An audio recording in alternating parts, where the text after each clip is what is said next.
Living Local Carolina with Katie Turner. Local trends, shopping, dining, and more. This is Living Local Carolina. The following portion of Living Local Carolina is sponsored by Florence County Voter Registration and Elections. Thanks for joining us today on Living Local Carolina. I'm back with my friend Julian. We're talking young voters, but first we kind of have to address where we're standing right now because this is not our typical background. Right. We're in the middle of progress here, getting 3,000 additional square feet onto our building, and we're in the proposed training center. And I'm really excited about it because it's dedicated to training young voters as well as anyone that just would like to come and be a part of our whole system. But we're especially looking for young people, college students, high school students. So, you know, at 17, you can actually come and work as a poll worker. So you can come and go through training. You can, maybe your teacher will give you some credit for it. But then you can also register to vote even at 17. And when you turn 18, you will automatically get your first registration card, official registration card in the mail. You don't have to go looking for it, it will be mailed to you. So we're excited about getting you registered to vote, but why don't you come and join us as a junior or senior and work with us and let us train you to tell you all about elections and get you involved even before you can even vote, but we'll get you there. But we're looking for college students. We have a lot of activity that we could be using them for. Some of them may be in this office during election day. So we could hire you to come in. It's not a freebie. We will hire you to come in and work office, learn how to answer questions, or we may put you in the field and get you training so that you can actually be a poll worker. If you're at least college age, we'd love to have you. So if you need to get in touch with us and get us to do an absentee ballot for you, we'll be glad to do that and send that out as well. But please remember, 30 days prior to election, you must be registered to vote if you intend on voting. Well, I was also thinking too that maybe young people don't know that they can become poll workers. I mean, I remember whenever I was 18, I was still trying to learn the ropes of how to even vote myself. So why do you think it's beneficial for them to become poll workers and learn about this process? I think if you become poll workers at an early age, I kind of wish I had. I registered to vote when I was 18 and began voting, and I've never stopped since. And I've been on the board before I even came here to work as director. So I've always been interested in elections and how people go about the system of getting people into office to work for us, because we're the voters, we want them in, and it's a wonderful privilege that we have to work with people like that. So please don't think you're too young, because you can be used and it's standing in front of a lot of important people that one day you may be working for. And there are a lot of people that are working for different people in Congress, in the state legislature. They're around, they got the bug. So we want you to get the bug. Come help us do some work while you learn, and we'll set you up for some success. I think you'll enjoy it. There's an important date in September that people need to know about, especially young folks out there. Oh yeah. September is always voter registration emphasis. In America, it's a big national event everywhere. Different people, different counties, different states, everybody does something and to promote it. And we'll be promoting it at the university level, and we'll be promoting it in the county.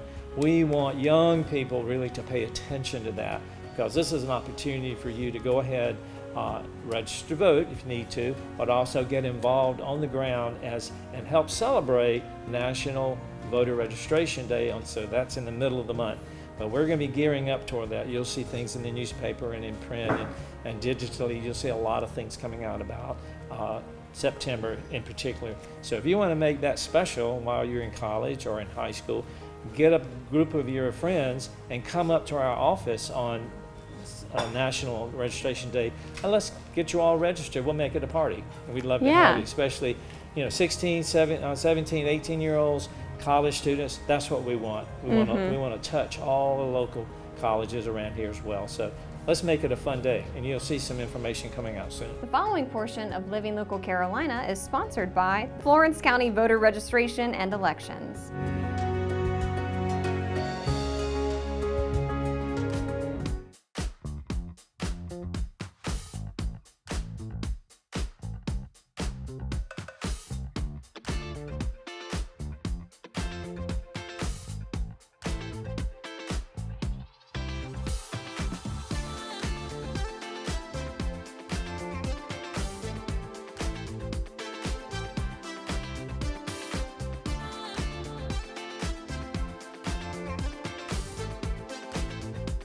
We'll be back right after this break with more Living Local Carolina.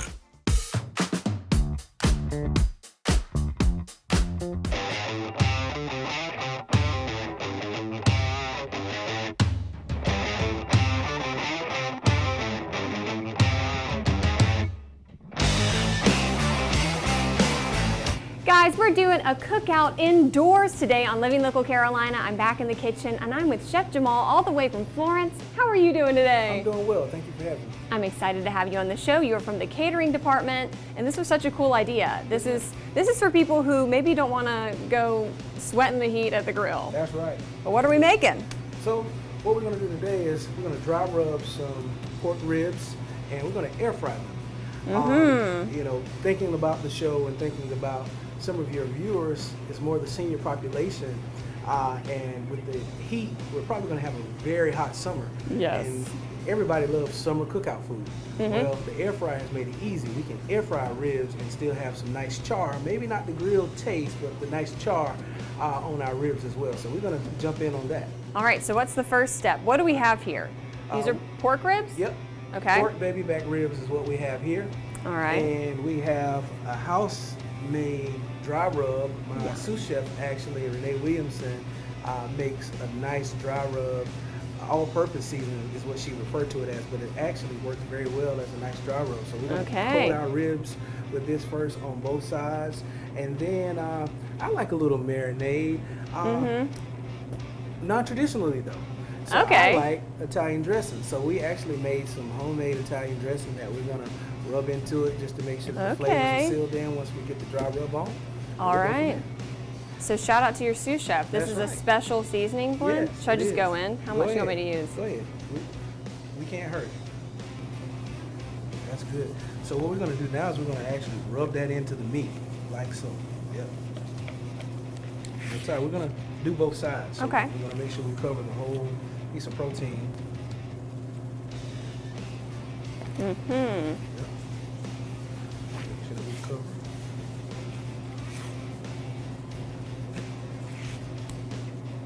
And now we put the dressing on? Yep. Then we're going to take and put some of the Italian.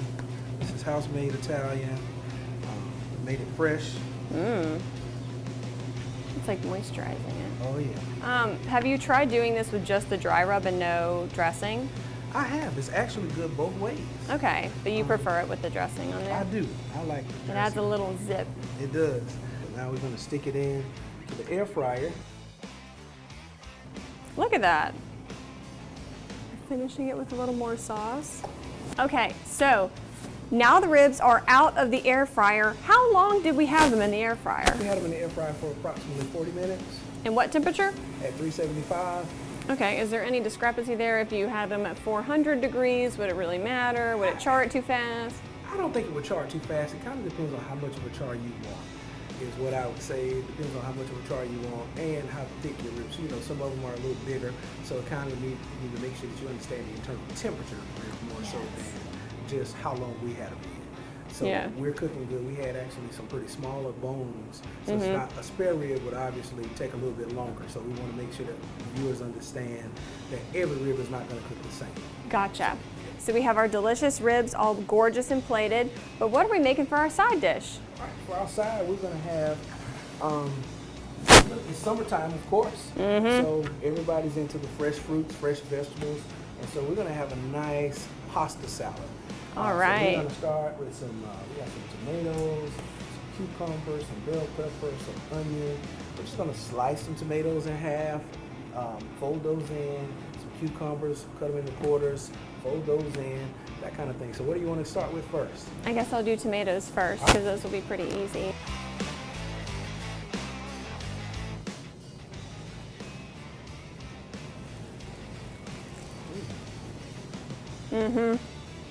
I can't tell you the last time I had a rib, Okay. and that's delicious.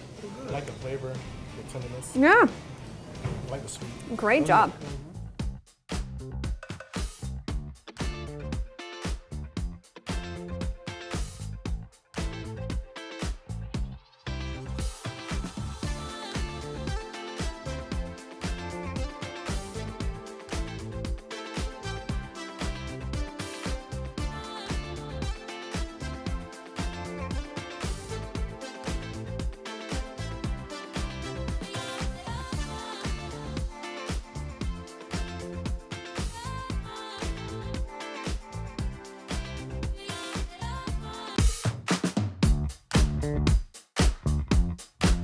Well, we are talking all about Jeeps today, and I'm joined by Jody, Lynn, and Harold. How are you guys doing? Great. Thank you for having us. Absolutely. So, Harold, tell me all about what you do.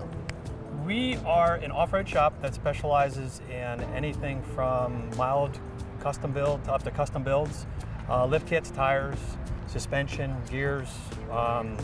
You dream it, we can do it. Changing colors, it doesn't really matter what you want, we can do it all. And we work with a lot of the local clubs to support them and help them. And I was going to say, this is a very niche thing for you to do. Correct. How did you find yourself in this situation? started racing about 35 years ago on a dirt bike, and then moved over to quads, and then got into Land Rovers, and from Land Rovers got into Jeeps Awesome. and rock bouncing. So one thing that I have learned today is that Jeep owners love to customize their Jeeps.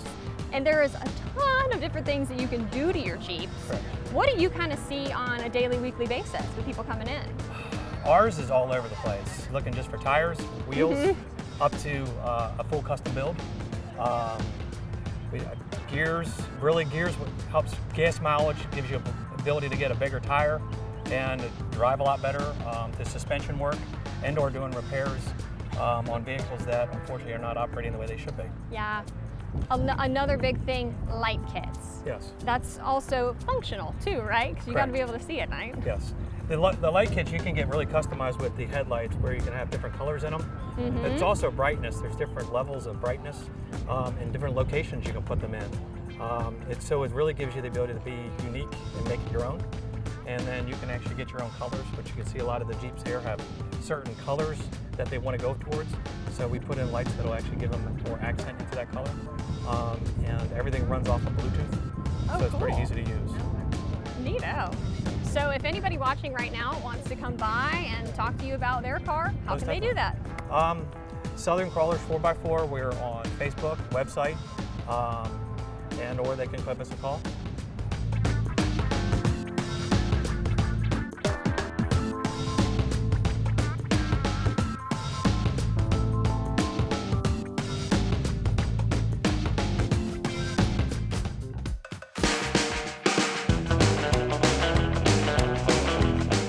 We have quite a treat today on Living Local Carolina. I am joined in studio by Salty Dog Senior Dog Rescue. How are you guys doing? We're awesome. Thanks for having us. Absolutely. So obviously we have a very esteemed guest over here, Otis, who's sitting on the couch with us. But why don't y'all tell me first a little bit about what you do and the whole purpose behind your mission? Sure, absolutely. We are a senior-based rescue. We only take dogs 6 and older. We get dogs from owner surrender as well as from shelters. We started in May of 22, and we are a 501c3. We are totally operated by volunteers, located in Pawleys Island, but we have fosters as far north as Little River and as far south as Charleston. And then we adopt out animals out of state. We've had people come 4-6 hours just to adopt some of our senior dogs. Okay, so senior dogs, obviously there's a specific purpose why. My partner and I both started working in animal rescue years ago, and we noticed that the senior dogs come in and they kind of get overlooked. People are looking for puppies or younger dogs, and most of these dogs have already been in a home, so they are surrendered or dropped off at a shelter, and then they just are there kind of overwhelmed, never been in that type of environment before. So we just felt a need to come and draw those dogs out, put them in a foster home as opposed to a shelter, and then focus more attention on them so that they get adopted. You're closing that gap for dogs like Otis. Yes. We enjoy what we do. We also, another thing that is important to us is estate planning. We really feel like people need to focus on what's going to happen to their animals should something happen to them. Too many people assume that family or friends are going to take their dog, and actually cats as well, and then what happens is they get dropped off at a shelter instead.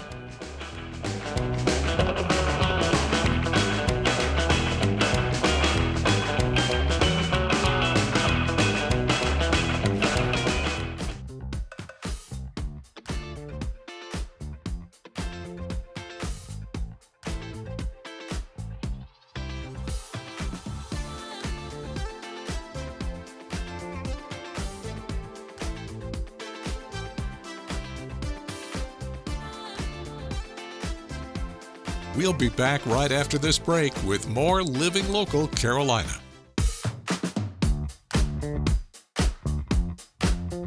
Well, good morning, everyone. Thanks for joining us today on Living Local Carolina. One thing I love about this show is I get to have a lot of firsts, and today I have, for the first time ever, a tattoo artist in the studio. Jerica, how are you doing today? I'm well, thank you for having me.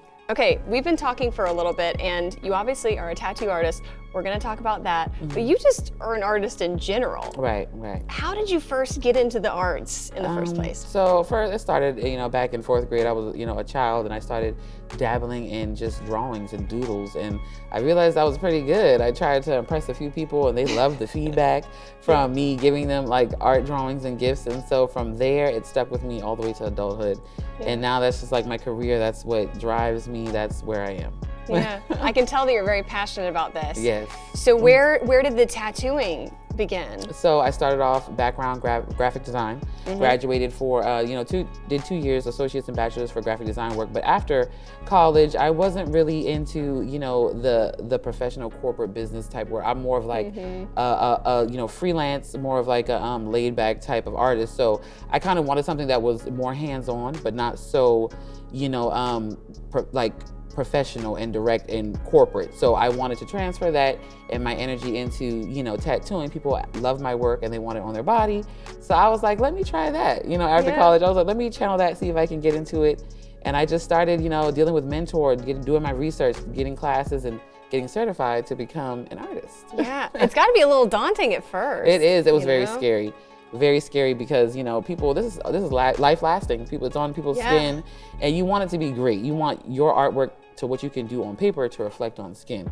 So that's where the transition comes in. It's kind of hard trying to master that, but if you can do it, once you can, and you can draw, once you master that and you get the technique down, it's like butter. So yeah. That's so cool. It's got to be really satisfying too to be able to see everyone's reaction to it. Yes. Do you have a specific style? Doesn't every tattoo artist have a specific style? Yeah, they do. Honestly, tattoo artists do like to stick to a style. They like to see what they master or what they do better in. But me, I wanted to go into this business not being put in a box. I hate being in a box. Like, you're not gonna just come to me for black and gray or traditional. I like to do everything.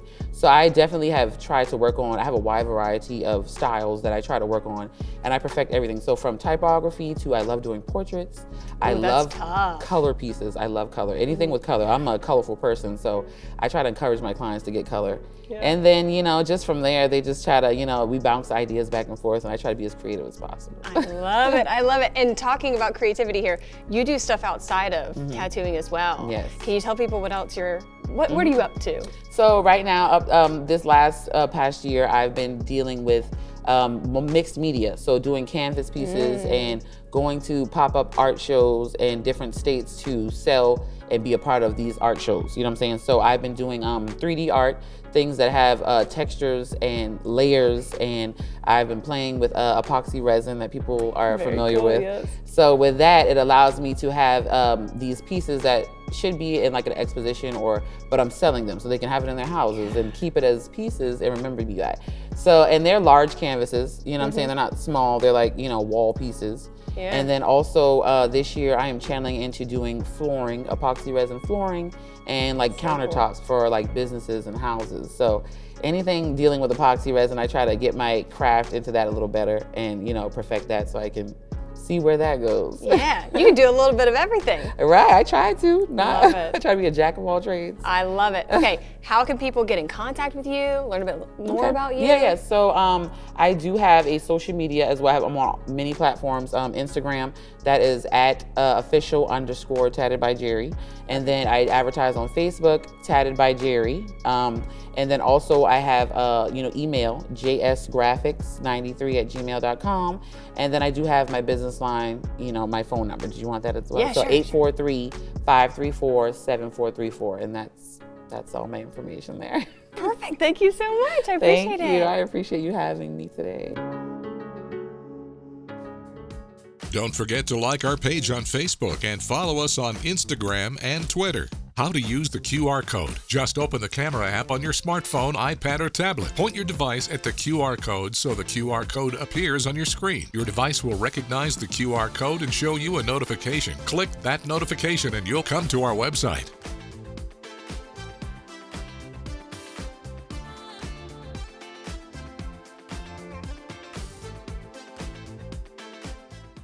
Living Local Carolina, weekday mornings at 9:30 on WBTW News 13.